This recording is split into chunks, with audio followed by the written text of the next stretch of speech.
IATV filɛba jama Mali kɔnɔ ani Mali kɔ kan aw bisimila an ka bi don kibaruyaw kɛnɛ kan. Kunnafoni daminɛ na jamana kɔnɔ kibaruyaw kunun tɛnɛ janvier kalo tile 5 san 2026 jamana cɛmancɛ fanga ɲɛma général d'armée Assimi Goïta ni Mali ka lasigiden kura min ka kan ka taa Suisse jamana kan olu ye ɲɔgɔnye dɔ kɛ. Hakilina jiginna ni ɲɔgɔnye bɛ tali kɛ walasa ka se ka bilasiralikanw di o maa kofɔlen ma ni o ye Seku Sise ni bɛɛ b'a wele Gawusu Sise la.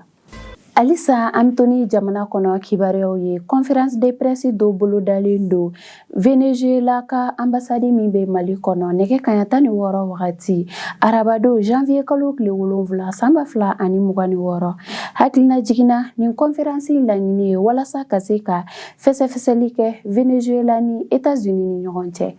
Kunnafoni kuncɛla Guinée jamana ka Guinée critique soba ye laseli dɔ kɛ karido janvier kalo tile 4 san 2026 mun kɔnɔna la a y'a yira k'a fɔ jamanakuntigi sigi kalafili tɛmɛnen n'o o bɛnna décembre kalo tile 28 san 2025 ma Mamadi Doumbouya ni ale tun ye cɛmancɛra fanga ɲɛmaa ye ale ye sebaya sɔrɔ kɛmɛ sarala kuru 86 ale y'o de sɔrɔ. Hakilina jiginna ale kun ye kulu min ka cɛbɔ ye o de ye Génération pour la modernité et de la développement ye.